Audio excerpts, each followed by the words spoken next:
நமஸ்தே. இன்றைக்கி நம்ம मध्यमा पेपर 1 கேட்கக்கூடிய இந்த रोम लेटर 2 தான் பார்க்க போகிறோம். किन 5 प्रश्नों के उत्तर लिखिए.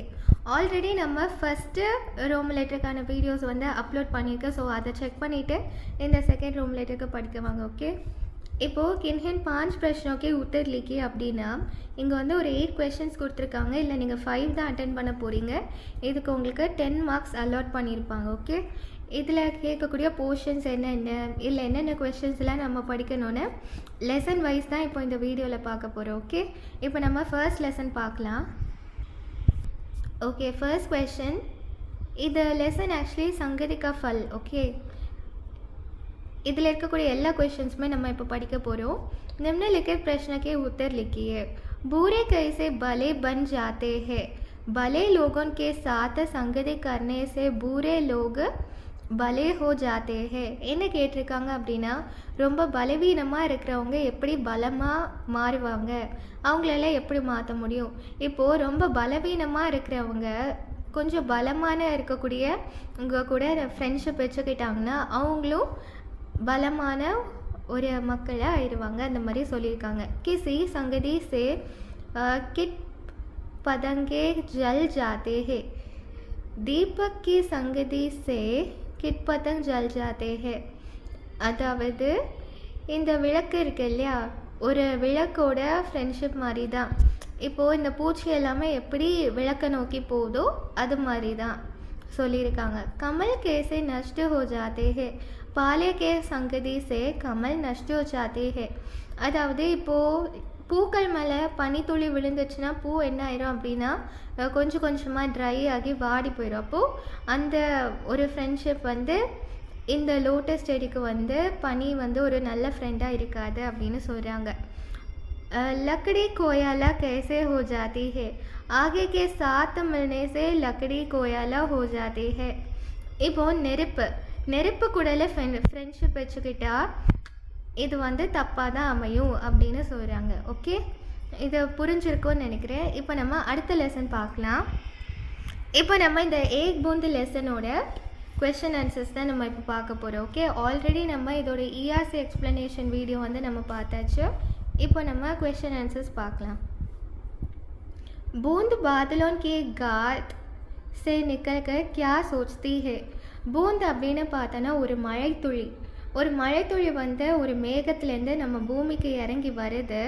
அது இறங்கி வரும்போது என்னென்ன நினைக்குது, என்ன நினைப்பெல்லாம் அதோட மனசில் இருக்குது அப்படின்னு தான் இந்த கொஸ்டின் ஆட்டு கேட்டிருக்காங்க.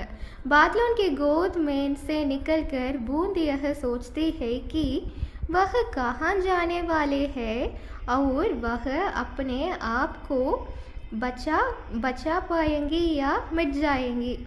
அப்போது இந்த பூமியிலேருந்து வரக்கூடிய மழை, அதாவது இந்த மேகத்துலேருந்து வரக்கூடிய இந்த மழைத்துளி என்ன யோசிக்குது அப்படின்னா, நான் இங்கே வந்து கீழே இந்த பூமியில் கீழே இறங்கி வரும்போதுல நான் எங்கேயாச்சும் தொலைஞ்சு போயிடுவேனா, இல்லாட்டா யாராவது என்னை காப்பாற்றிடுவாங்களா, அந்த மாதிரி ரொம்ப கவலையோடு இந்த பூமிக்கு வருது அப்படிங்கிறது தான் இந்த ஆன்சர். ஓகே, அடுத்த கொஷின் பார்க்கலாம். இப்போது செகண்ட் கொஷின். கவி பூந்து கே பாக்கிய கா வர்ண கேசே கர்த்தே ஹே. இல்லை என்ன கேட்டிருக்காங்க அப்படின்னா, இந்த போயம் எழுதினவங்க இந்த மழை துளி என்ன நினைக்கிறதுங்கிறத பற்றி எவ்வளோ அழகாக சொல்லியிருக்காங்க, என்ன சொல்கிறாங்க அப்படிங்கிறத கேட்குறாங்க. பூந்த் अपने भाग्य पर बहुत चिंतित है और सोचित है कि उसका भाग्य अच्छा है या बुरा. அப்போது இந்த போயமை எழுதினவரை என்ன சொல்கிறாரு அப்படின்னா, இந்த ஒரு மழைத்துளி வந்து அதோட தலையெழுத்து வந்து நல்லா இருக்குமா நல்லா இருக்காதாங்கிறத பற்றி யோசிக்குது. வக அச்சி ஜகக போச் பாயேகி யா பூரே ஜகக ஜாக்கர் ஃபஸ் ஜாயேகி. அந்த மழைத்துளி என்ன யோசிக்குது அப்படின்னா, நான் ஒரு நல்ல இடத்துல போய் சேருவேனா இல்லாட்டா நான் வந்து அழிஞ்சு போயிடுவேனா, அந்த மாதிரி யோசிக்குதுங்கிற இந்த ஆத்தர் வந்து அழகாக எக்ஸ்பிளைன் பண்ணியிருக்காங்க. அடுத்த கொஷின் பார்க்கலாம். பூந்த் கேசே மோத்தி பன் ஜாத்தி ஹே. அந்த பூந்துனா என்னது, அந்த மழைத்துளி எங்கே போய் மோதுது, லாஸ்டில் அது எப்படி ஆகுது அப்படிங்கிறத பற்றி தான் கேட்டிருக்காங்க. பூந்த் அப்பனா ராஸ்தா கோச்தே கயி அச்னாக் ஹவா தேஸ் बहने लगी और बूंद उसे बहाव में समुद्र के एक सिप के खुले मुंह में जाकर गिरी और मोती बन गई. ஓகே, இதில் என்ன சொல்கிறாங்க அப்படின்னா நான் எக்ஸ்பிளைன் பண்ணுறேன் பாருங்கள். இந்த பூமியிலேருந்து வந்த இந்த மழைத்துளி பூமிக்கு வரும்போச்சில் நேராக எங்கே போய் விழுந்துச்சா, ஒரு சிப்பிக்குள்ளாடி போய் விழுந்து ஒரு அழகான முத்தாட்டு உருவாயிருக்கு. அதுதான் அந்த கொஸ்டினில் எக்ஸ்பிளைன் பண்ணுறாங்க. ஒரு மழைத்துளி வருது, நம்ம மேகத்துலேருந்து நம்ம பூமிக்கு வருது, அது லாஸ்ட்டில் ஒரு அழகான சிப்பிக்குள்ளாடி போய் முத்தாட்டு மாறுது. அதுதான் இதில் எக்ஸ்பிளைன் பண்ணியிருக்காங்க. एक बूंद कविता का उद्देश्य क्या है? உதேஷம் அப்படின்னா அப்ஜெக்டிவ். இந்த ஏக் பூந்த் லெசன்ல இருந்து நம்ம என்ன கற்றுக்கணும் அப்படின்னு சொல்கிறாங்க. மனுஷக்கோ ஆஷாவாதி ஹோனா சாகியே. நம்மளும் நம்ம லைஃப்பில் வந்து ப்ரெசண்ட்டில் பற்றி யோசிக்காமல் நம்ம ஃப்யூச்சரை நினச்சி நம்ம ப்ரெசண்ட்டை வாழவே மறந்துடுவோம். ஸோ நம்ம வந்து ஃப்யூச்சரை பற்றி யோசிக்காமல் ப்ரெசண்ட்டில் நம்ம வந்து ஃபோக்கஸ் பண்ணாலே போதும். யஹி இஸ் கவிதா கா உதேஷ ஹே. நம்ம வந்து அந்தளவுக்கு நம்ம வந்து ஆப்டமிஸ்டிக்காக இருக்கணும்னு அவசியம் கிடையாது. எல்லாம் just go with the flow மாதிரி நம்ம லைஃப்பில் போயிட்டே இருக்கணும். அதுதான் இந்த மாதிரி இதை சொல்லியிருக்காங்க. இந்த எப்படி இந்த மழைத்துளி வந்து மேகத்துலேருந்து பூமிக்கு வர்றதுக்கு ரொம்பவே யோசிச்சதோ அதே மாதிரி தான் எல்லா மனுஷங்களும் அவங்களோட வாழ்க்கையை பற்றி யோசிக்கிறாங்க. அந்தளவுக்கு யோசிக்க வேண்டிய அவசியம் இல்லை. எல்லாமே ஒரு கரெக்டான டைமில் நல்லதே நடக்கும்னு சொல்கிறாங்க. இப்போ நம்ம தேர்ட் லெசனான அத்புத் மாயாவில் இருக்கக்கூடிய கொஸ்டின் ஆன்சர்ஸ் பார்க்கலாம். அத்புத் மாயானா என்னது?